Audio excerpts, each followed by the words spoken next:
오늘 주신 말씀을 가지고 디딤돌 또는 걸림돌, 이런 제목으로 함께 은혜를 나누고자 합니다. 지난 금요일은 3월 3일절 105주년이었습니다. 1910년 3월 1일에 있었던 독립만세 운동을 기념하는 날이었습니다.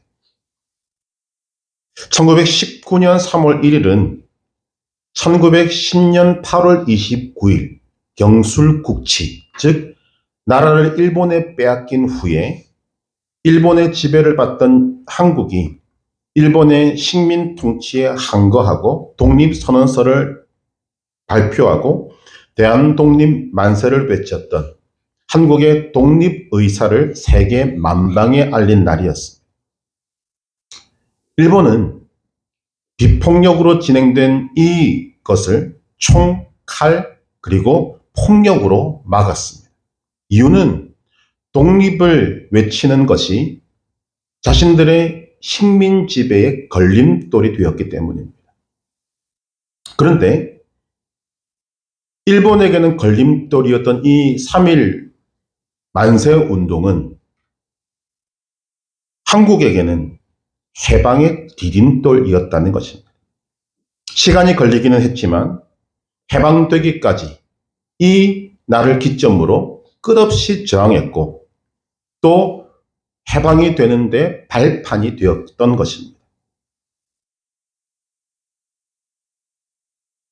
한 사건을 놓고 걸림돌로 보는 시각, 그리고 디딤돌로 보는 시각이 존재하더라는 것입니다.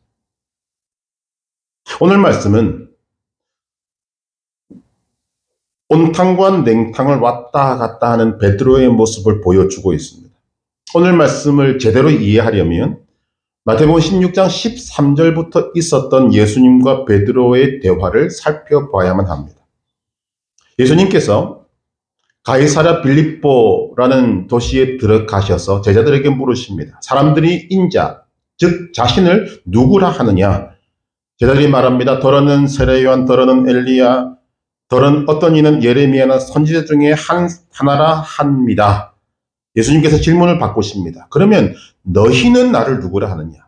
제자들에게 물으신 것입니다. 그때 베드로가 대답합니다. 주는 그리스도시요 살아계신 하나님의 아들이시니이다. 베드로의 대답을 들으신 예수님께서 베드로에게 세 가지 칭찬하시면서 말씀하십니다. 첫째, 17절. 바요나 시몬아 네가 복이 있도다. 이를 네게 알게 한 이는 혈육이 아니요 하늘에 계신 내 아버지시니라. 베드로가 만들어낸 것이 아닙니다. 성령께서 알게 하신 것이지만 그 성령의 감동을 받고 고백한 베드로를 칭찬하시고 너는 복이 있다. 너는 복이다. 라고 말씀을 하신 것입니다. 두 번째 18절입니다. 너는 베드로라. 내가 이 반석 위에 내 교회를 세우리니 음부의 권세가 이기지 못하리라. 세 번째 19절. 내가 천국 열쇠를 주리니 네가 땅에서 무엇이든지 매면 하늘에서도 매일 것이요 네가 땅에서 무엇이든지 풀면 하늘에서도 풀리리라. 베드로의 고백을 들으신 예수님께서 두 가지를 이제 밝히십니다. 첫째, 내가 그리스도다. 내가 메시아다. 그리고 두 번째, 그 메시아가 어떤 일을 하게 될 것인가? 십자가, 죽음, 부활을 말씀하시는 것입니다. 이제 자신을 드러내신 것입니다. 여기까지가 바로 오늘 본문 바로 전 상황입니다. 오늘 본문이 뭐로부터 시작합니까? 이때로부터. 베드로의 고백을 들으신 예수님께서 이때다 라고 하시면서 두 가지를 밝히시는 거죠. 내가 그리스도다. 그리스도는 십자가를 지고 죽고 부활하신다. 이제 본문으로 와서 예수님이 말씀하신 이 십자가 죽음 부활은 제자들이 기대한 것이 전혀 아니었습니다. 사람들에게 고난받고 죽임을 당하는 메시아는 그들의 생각과는 거리가 아주 멀었던 것입니다. 그들은 로마로부터 이스라엘을 해방할 메시아를 원했습니다. 그런데 예수님의 말씀은 전혀 아닌 거죠. 자신들은 예수님을 메시아로 여기고 따라왔는데 아니라는 것입니다. 그러자 베드로가 가장 극렬하게 정하기 시작합니다. 오늘 본문에서 베드로가 어떻게 합니까? 예수를 붙들고 항변하여 이르되, 항변하다라는 말은 예수님께서 풍랑을 꾸짖을 때 쓰셨던 말이고 귀신을 쫓아낼 때 꾸짖다는 말과 동일한 단어를 쓰고 있습니다. 말이 안 되는 것입니다. 지금 제자인 베드로가 예수님을 꾸짖고 있습니다. 우리는 한자말로 그냥 좀 부드럽게 표현하고 있습니다만 아닙니다. 아주 호되게 야단치고 있는 것입니다. 꾸짖는 것입니다. 그런데 이 베드로의 말에 모순이 있는 것이 뭐라고 하는가 하면 거칠게 저항하면서 꾸짖고 있는데 호칭은 주여라고 말한다는 것입니다. 22절에 보니까 주여 그리 마옵소서 이 일이 결코 주께 미치지 아니하리이다. 이 소리를 들은 예수님께서 갑자기 태도를 바꾸십니다. 그리고 베드로를 향하여서 정말 평생에 들어보지 못한 엄청난 말씀을 하십니다. 사탄아 내 뒤로 물러가라. 여러분 이 말이 예수님께서 사역을 시작하시기 전에 사탄에게 시험 당하실 때 그때 하셨던 말씀과 동일한 말씀입니다. 사탄이 예수님께 뭐라고 시험했는가 하면 네가 만약 하나님의 아들이라면 이 성에서 뛰어내려도 천사들이 너를 받쳐서 멀쩡할 것이다. 그러니 뛰어내려라. 즉 무슨 말입니까? 네가 하나님의 아들임을 능력으로 나타내라는 것입니다. 능력을 좀 보여라. 우리는 여기서 왜 예수님께서 베드로에게 이렇게 심한 말을 하셨을까를 생각해야 합니다. 다른 말도 있지 않습니까? 네가 왜 그러느냐 이런 말도 있는데 예수님은 단호하게 말씀하십니다. 베드로를 보고 사탄아. 여러분 베드로가 예수님을 붙들고 항변했던 말 속에 사탄의 속삭임이 있었기 때문임을 알아야 합니다. 고난이나 십자가는 베드로 자신이 생각하는 메시아에게는 전혀 어울리지 않는 것이었고 결코 있어서도 안 되는 일입니다. 베드로는 지금까지 예수님을 가까이에서 보아왔습니다. 예수님에게는 고난을 거부하고 십자가를 거부하고 얼마든지 편한 길, 쉬운 길로 갈 수 있는 능력이 있다는 것을 베드로는 누구보다 잘 알고 있었습니다. 왜냐하면 보았기 때문입니다. 예수님이 풍랑이는 바다 위를 걸어가시고 또 바람과 파도를 잠잠케 하시는 결론이 무엇인가? 이 예수님에게는 능치 못할 일이 없구나. 그런데 그런 예수님이 십자가를 진다? 여러분 베드로 입장에서 보면 이해가 안 되는 것입니다. 그래서 그렇게 할 수 없다는 것입니다. 이 말은 십자가를 지지 말라는 말입니다. 정말 하나님의 아들이라면 십자가 대신에 능력을 발휘해서 쉬운 길로 가라는 것입니다. 예수님은 이 소리를 들으시자 단호하게 말씀하십니다. 아니 제자의 입장에서 스승을 생각해서 하는 말로 들을 수도 있고 아니면 정당해 보이기까지 하는 이 말을 하나님의 생각이 아니라 사람의 일을 생각한다라고 꾸짖고 계시는 것입니다. 그리고 그 속에 사탄의 속삭임이 있다는 것을 아셨습니다. 그래서 베드로 속에서 역사하는 사탄을 바라보시고 사탄아 내 뒤로 물러가라 하신 것입니다. 여러분 우리는 이 장면을 잘 보셔야 하고 우리 마음속에 새겨야 합니다. 오늘 이 시대가 예수님이 이 땅에 오신 이후로부터 그 이전부터 사람들은 능력을 요구합니다. 능력 종교를 요구합니다. 이것이 시대 정신이라는 거죠.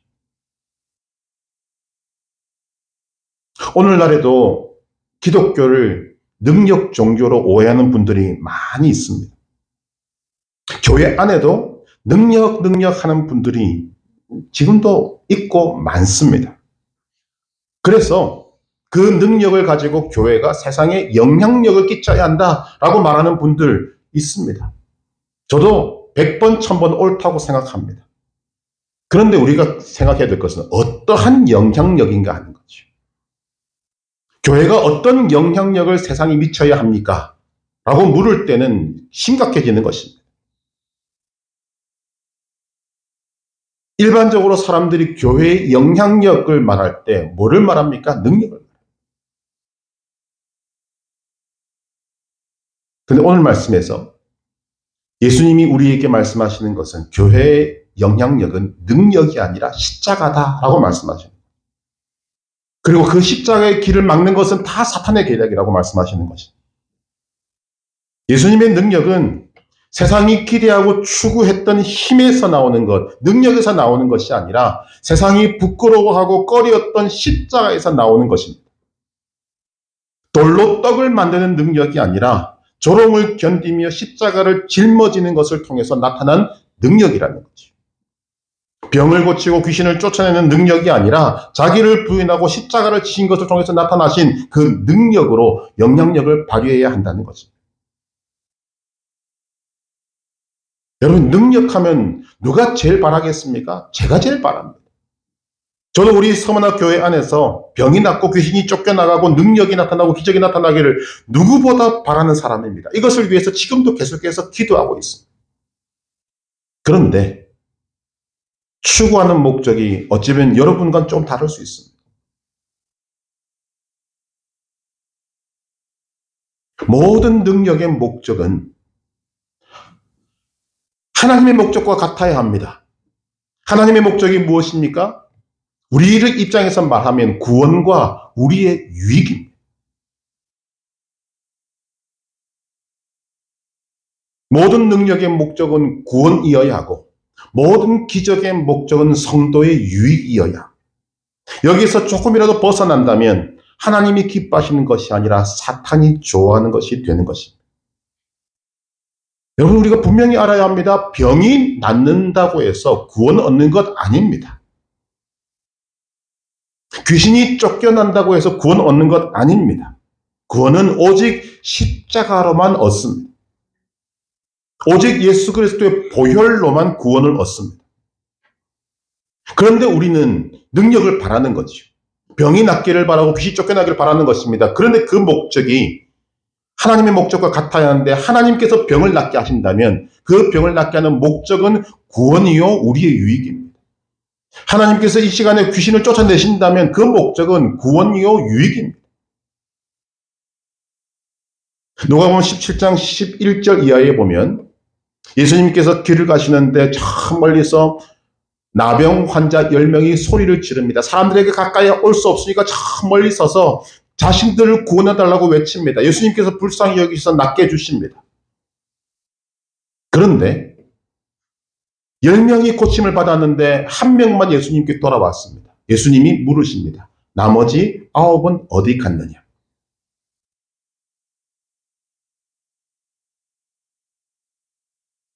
그리고는 예수님께서 자신의 나음을 인하여서 예수님께 감사 인사하러 온 이 사람에게 무엇을 선포하셨는가? 일어나 가라, 네 믿음이 너를 구원하였느니라. 여러분, 10명이 구원받았습니다. 10명이 병이 나았습니다. 그런데 한 명만 구원받았습니다. 여러분, 이때 예수님의 안타까운 마음을 우리는 느껴야 하는 것입니다. 예수님의 마음은 이 시대도 불치병인 그 나병이 나았다면 그것이 구원으로 연결돼서 10명이 다 와서 예수님의 이 선포를 듣고 구원받는 것이 예수님의 목적인데 병은 나았는데 한 명만 구원받았다는 거죠. 예수님의 목적이 우리 눈에 보여야 합니다. 우리에게 치유가 일어나고 능력이 나타나고 기적이 나타난다는 것은 그것을 그런 일을 경험한 사람으로 하여금 그것을 보고 있는 사람으로 하여금 십자가로 인도하시기 위해서라는 것을 잊지 말아야 합니다. 그리고 이것을 제자들에게 뿐만 아니라 오늘 우리에게도 말씀하시는 것입니다. 그래서 24절에 뭐라고 말씀하십니까? 누구든지 나를 따라오려거든 자기를 부인하고 자기 십자가를 지고 나를 따를 것이니라.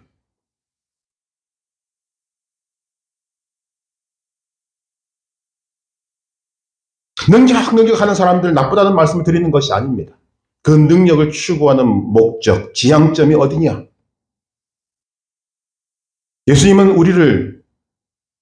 예수님께서 먼저 가신 저주와 고난의 자리, 수치와 모욕의 자리인 십자가로 이끄십니다. 왜냐하면 그것만이, 십자가만이 구원을 이룰 수 있기 때문인 거죠. 그리고 거듭거듭 말씀하십니다. 26절 같이 읽겠습니다. 26절.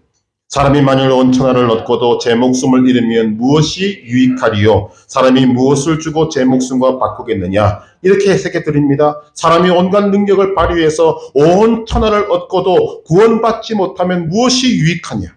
구원보다 중요한 것이 있느냐? 이렇게 말씀하시는 거죠. 자, 본문으로 돌아옵시다. 23절에서 예수님께서 말씀하십니다. 사탄아, 내 뒤로 물러가라. 너는 나를 넘어지게 하는 자로다. 네가 하나님의 일을 생각하지 아니하고 도리어 사람의 일을 생각하는도다. 예수님께서 조금 전까지 칭찬하셨던 베드로를 향하여서 사탄이다. 너는 나를 걸려 넘어지게 하는 자다. 너는 나의 걸림돌이다 하시는 거죠. 오늘 외국어 하나를 배워보십시다. 너는 나를 넘어지게 하는 자다. 이 말이 무슨 말이냐? 스칸달론이라. 한번 따라하십시다. 스칸달론. 스칸달론이란 말은 다양한 용도로 쓰이지만 결국은 어떤 의미인가? 실족하게 하다, 넘어지게 하다라는 뜻입니다. 마태복음 5장 19절 만일 네 오른 눈이 너로 실족하게 하거든 스칸달론. 마태복음 18장 6절 누구든지 나를 믿는 이 작은 자 중 하나를 실족하게 하면 스칸달론. 자, 조금 전 말씀과 비교해 보십시다. 18절을 같이 읽어보시다. 18절. 또 내가 네게 이르노니 너는 베드로라. 내가 이 반석 위에 내 교회를 세우리니 음부의 권세가 이기지 못하리라. 여러분, 이 베드로라는 이 말, 이 베드로라는 말은 반석이란 말입니다. 근데 이 반석이란 말을 페트로스, 페트라라고 이야기하는 거죠. 마태복음 16장 18절이 중요한 의미는 이 말씀의 해석으로 천주교와 기독교가 나뉩니다. 천주교는 이 말씀을 있는 그대로 가지고 와서 베드로 위에 교회가 세워졌다라고 믿습니다. 그래서 베드로가 일대 교황으로 여기는 거죠. 그러나 우리 기독교는 이 반석을 베드로에게 두지 않습니다. 베드로가 고백한 신앙 고백으로 보는 것입니다. 16절에 뭐라고 이야기합니까? 시몬 베드로가 대답하여 이르되 주는 그리스도시요 살아계신 하나님의 아들이시니이다. 저는 100번 1000번 우리 기독교의 해석이 옳다고 생각합니다. 왜냐하면 오늘 본문에서 예수님께 칭찬 들었던 베드로가 졸지에 뭐가 됩니까? 사탄이 되어버리고 예수님을 넘어지게 하는 자가 되기 때문입니다. 그러면 천주교는 자랑스럽게 베드로 위에 교회가 세워졌다. 그래서 베드로를 일대 교황으로 세웠는데 오늘 말씀을 보면 교회는 사탄 위에 세워진 것이 되고 예수님을 걸려 넘어지게 하는 자 위에 교회가 세워지게 된 것입니다. 여러분, 이게 가능하겠습니까? 조금 전에는 정말 하늘이 높다고 올라갔던 베드로. 근데 지금은 저 땅 바닥으로 내리꽂은 베드로. 이렇게 오르락내리락 하는 베드로라는 사람이 교회가 기초가 되면 교회가 어떻게 되겠어요? 그래서 기독교의 해석이 맞는 것입니다. 교회의 기초는 베드로의 신앙 고백의 중심이 되는 예수 그리스도뿐인 것입니다. 여러분, 하나님의 대조법이 정말 절묘합니다. 반석이라는 이름을 가진 베드로와 넘어지게 하는 자라는 스칸달론을 절묘하게 대조시키고 있습니다. 그런데 우리가 주목해야 하는 것은 반석과 넘어지게 하는 사람이 동일 인물이라는 것입니다. 한 사람입니다. 한 사람 베드로가 반석도 되고 걸림돌도 되는 것입니다. 이런 점에서 이제 이런 질문을 던지죠. 여러분은 디딤돌이십니까? 걸림돌이십니까? 이제 오늘 본문을 제대로 듣고 계시다면 우문이라는 것을 아실 것입니다. 성경은 디딤돌이 따로 있고 걸림돌이 따로 있다고 말씀하시지 않습니다. 한 사람이 디딤돌도 될 수 있고 걸림돌도 될 수 있습니다. 예외가 없습니다. 여러분, 우리가 이것을 통해서 인간의 존재를 다시 한 번 더 확인하게 되는 것입니다. 누구든 또 예외가 없습니다. 저도 여러분도 디딤돌이 될 수 있고 걸림돌도 될 수 있습니다.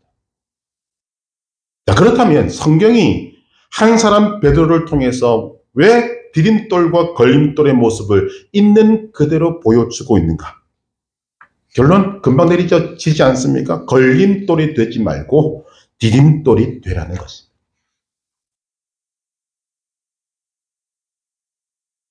여러분, 이 말씀을 들으면서 여러분들의 인생을 돌아볼 때 여러분의 생각에도 야, 저 사람은 정말 걸림돌이었는데 라는 사람들이 머릿속에 있을 것입니다. 심지어는 부모도 될 수 있고 형제 자매도 될 수 있고 가까운 친구도 될 수 있습니다. 그런데 여러분, 그 사람이 걸림돌로만 있는 건 아닙니다. 그 사람이 디딤돌도 될 수 있는 거죠. 저와 여러분도 마찬가지입니다. 우리는 누구든지 디딤돌도 될 수 있고 걸림돌도 될 수 있습니다.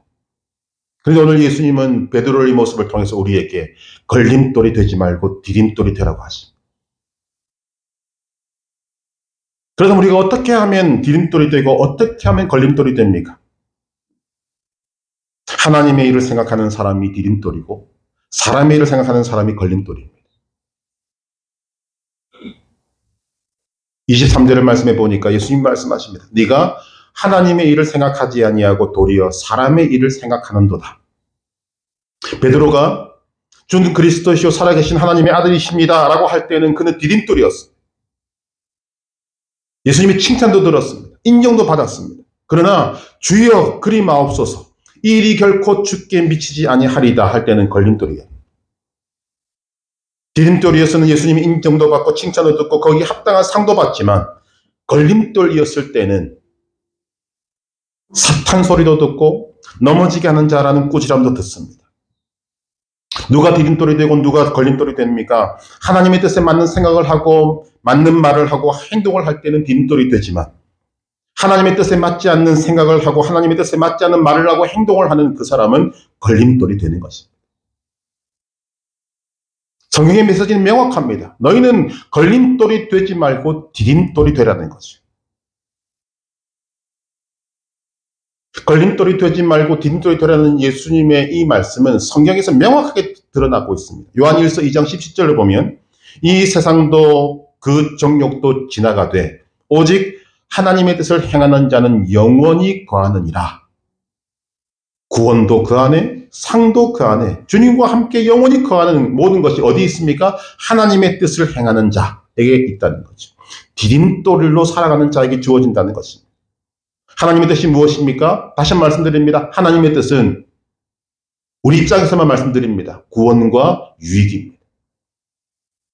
우리의 구원과 우리의 유익입니다. 우리는 이것을 반드시 기억해야. 하나님의 뜻이 구원과 우리들의 유익임을 기억하면 동시에 기억해야 할 것이 있습니다. 이 일을 하나님이 이루신다는 것입니다. 하나님. 18절 말씀 보면 예수님이 베드로에게만 이렇게 말씀하십니다. 또 내가 네게 이르노니 너는 베드로라. 내가 이 반석 위에 내 교회를 세우리니 음부의 권세가 이기지 못하리라. 자, 누가 말씀하고 있습니까? 예수님. 누가 교회를 세우신다고 말씀하십니까? 예수님. 누가 음부의 권세가 이기지 못하게 하십니까? 예수님. 여러분, 하나님이 하십니다. 하나님께서는 우리의 구원과 유익을 위해서 못하실 일이 없습니다. 이미 아들 예수 그리스도를 이 땅에 보내셔서 십자가에서 죽게 하시지 않았습니다. 이런 하나님이시기 때문에 구원과 유익을 위해서 우리에게 고난도 허락하시고 훈련도 시키시는 것입니다. 하나님께서는 예수님이 핏값으로 사신 하나님의 자녀들을 절대로 그냥 내버려 두지 않습니다. 내버려 두면 뭐가 되기 때문에요? 걸림돌이 되기 때문에. 자신이 걸림돌이 되는 것뿐만 아니라 남에게 걸림돌이 되기 때문에 하나님의 자녀가 된 사람들은 하나님이 절대로 그냥 내버려 두지 않습니다. 그것이 무엇이다? 우리의 구원과 우리의 유익을 위해서 그렇게 하시는 것입니다. 자, 여러분은 어떻게 구원받으셨습니까? 예수님을 구원의 디딤돌로 삼아 구원하셨습니다. 이게 구원의 원리지 않습니까? 그리고 그렇게 해서 구원 얻은 여러분들을 디딤돌로 삼아서 다른 사람들을 구원하시기를 원하고 계십니다. 그것이 하나님의 뜻입니다. 이러한 하나님의 뜻에 맞을 때에는 디딤돌로 인정하시고 칭찬하시지만 이러한 하나님의 뜻에 맞지 않을 때는 걸림돌이라 꾸짖고 책망하시고 그런데 그냥 내버려 두지 않고 디딤돌로 바꾸시는 것입니다. 이 과정이 우리에게 힘든 거죠. 그래서 왜 하나님께서 우리에게 순종을 강조하시는가? 하나님의 말씀을 듣고 순종하면 그 일이 조금은 쉽기 때문입니다.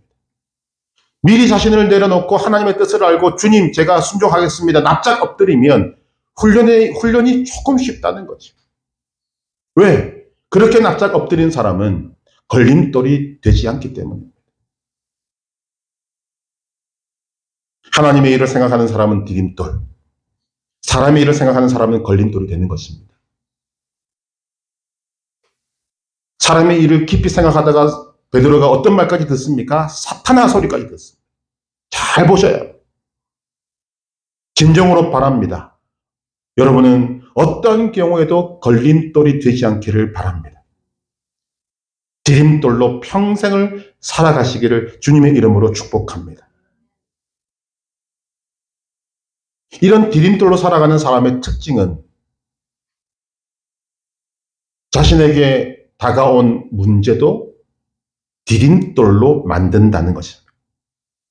우리는 문제를 안고 살아갑니다. 문제 없는 인생은 없습니다. 그런데 디딤돌로 살아가는 사람은 문제를 걸림돌로 여기는 것이 아니라 디딤돌로 여기고 디딤돌로 바꿉니다. 이 디딤돌과 걸림돌을 생각할 때 사람은 두 부류로 나누어지는 것 같습니다. 한 부류는 문제를 만났을 때 그 문제를 걸림돌로 인식을 하고 끝까지 걸림돌로 여기는 것입니다. 그런데 또 한 부류의 사람들은 문제를 만났을 때 걸림돌로 시작을 하지만 디딤돌로 바꾸는 사람이 있습니다. 그 사람이 하나님의 사람입니다.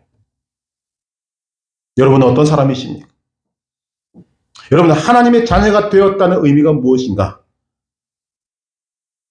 하나님의 자녀는 어떤 문제든 디딤돌로 바꿀 수 있다는 것입니다.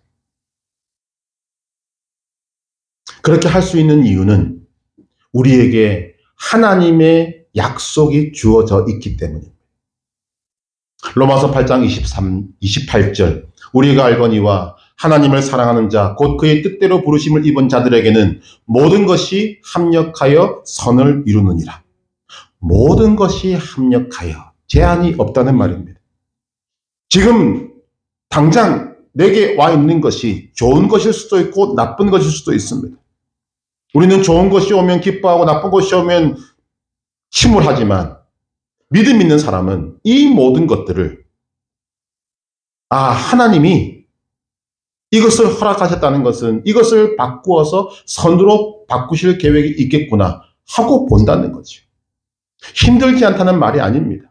어렵지 않다는 말이 아닙니다만 우리의 시선이 하나님의 뜻에 가 있다는 거죠. 이 일을 누가 이루십니까? 하나님이 이루십니다.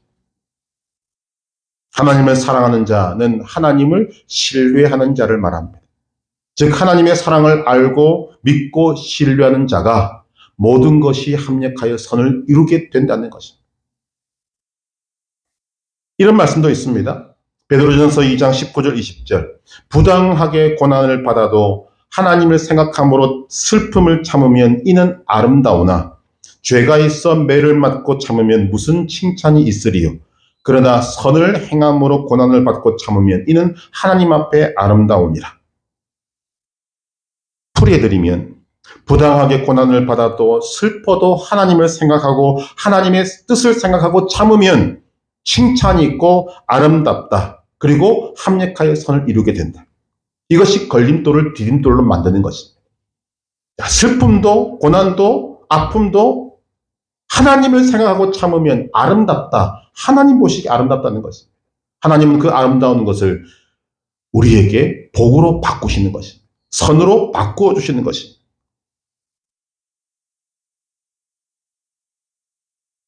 빌립보에서 바울과 실라가 귀신을 쫓아내므로 매를 맞고 착고를 차고 감옥에 갇히는 거 여러분 이해가 되십니까? 아마 이런 일을 오늘 우리가 당하면 난리법석을 떨 것입니다. 그런데 더 이해가 안 되는 것은 분명히 좋은 일을 했고 한 사람을 구원시켜 줬고 그런데 그 일로 고난받고 매를 맞고 감옥에 갇혀있는 바울과 실라가 기뻐한다는 것입니다. 앞에 것도 이해가 안 되는 건데 바울과 실라의 태도가 더 이해가 안 되는 거죠. 그런데 여기에 걸림돌을 디딤돌로 바꾸는 믿음의 원리가 있는 것입니다. 바울과 실라는 부당하게 당한 고난을 걸림돌로 삼지 않았습니다. 디딤돌로 삼았습니다. 자기에게 유익하게 하는 걸로 삼았습니다. 하나님의 뜻을 이루는 걸로 삼았습니다. 결국 어떻게 되었습니까? 감옥을 지키던 간수의 온 집안을 구원시키지 않습니다. 하나님의 뜻이 명확하게 보이지 않습니다.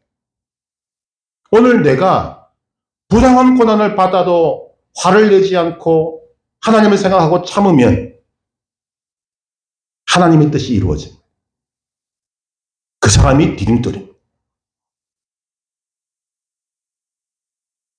우리는 누구나 디딤돌이 될 수도 있고 걸림돌이 될 수도 있습니다. 그런데 걸림돌이 되는 것은 심각한 결과를 가져옵니다. 마태복음 18장 6절은 말합니다. 누구든지 나를 믿는 이 작은 자 중 하나를 실족하게 하면 스칸달론 하면 차라리 연자맷돌이 그 목에 달려서 깊은 바다에 빠뜨려지는 것이 나으니라. 누군가의 걸림돌이 되는 것보다 연자맷돌을 메고 깊은 바다에 빠뜨려지는 것이 낫다. 걸림돌이 얼마나 심각한가를 보여주는 말씀이지 않습니까? 또 마태복음 18장 7절에 보니까 실족하게 하는 일들이 있음으로 말미암아 세상에 화가 있도다. 실족하게 하는 일이 없을 수는 없으나 실족하게 하는 그 사람에게는 화가 있도다.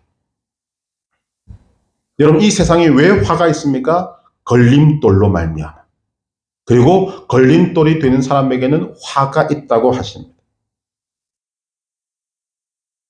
오늘 말씀은 우리에게 말씀하고 있습니다. 걸림돌이 되지 말고 디딤돌이 되라. 반석이 되되 페트라, 베드로가 되되 걸림돌 반석이 되지 말고 디딤돌 반석이 되라는 것입니다. 사람의 일을 생각하지 말고 하나님의 일을 생각하라는 것입니다. 우리는 원래 걸림돌이었습니다. 그러나 하나님의 은혜로 구원의 디딤돌 되신 예수 그리스도로 말미암아 그 예수 그리스도를 밟고 우리는 구원의 자리로 올라온 것입니다. 우리가 그런 은혜를 받았습니다. 이제 구원받은 우리에게 하나님은 디딤돌의 사명을 주십니다. 디딤돌의 사명 두 가지만 말씀을 드리면 첫째, 디딤돌이 되어서 다른 사람을 구원으로 인도하고 다른 사람의 유익을 구하는 삶을 살라고 하십니다. 이게 구원의 원리지 않습니까? 우리가 예수 그리스도를 디딤돌로 삼아서 구원의 디딤돌로 삼아서 구원받은 것처럼 이제 구원받은 여러분이 구원의 디딤돌이 되어서 물론 예수님이시지만 디딤돌이 되어서 다른 사람으로 하여금 구원의 자리에 이르게 하라. 다른 사람의 유익을 구하는 삶을 살아라 말씀하시는 것입니다. 이것이 디딤돌의 사명입니다. 또 하나의 사명은 무엇인가? 인생의 걸림돌로 여겨지는 모든 문제를 하나님의 자녀인 여러분들은 이미 디딤돌의 은혜를 경험한 여러분들은 디딤돌로 만들라는 것입니다.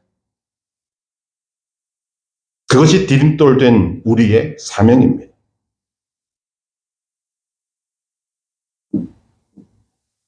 오늘 우리에게 주어진 두 단어가 머릿속에 있기를 바랍니다. 디딤돌과 걸림돌. 그러나 걸림돌은 여러분 쳐다보지도 말고 오직 하나님이 기뻐하시는 디딤돌이 되어서 주님 오시는 그날까지 아름답게 살 수 있게 되기를 바랍니다. 디딤돌로 산 사람에게 주님의 인정과 칭찬과 상이 주어질 것입니다. 이러한 디딤돌의 삶을 살아 마지막 날 주님 앞에 섰을 때 잘했다 칭찬 듣는 복된 삶이 되시기를 주님의 이름으로 축복합니다.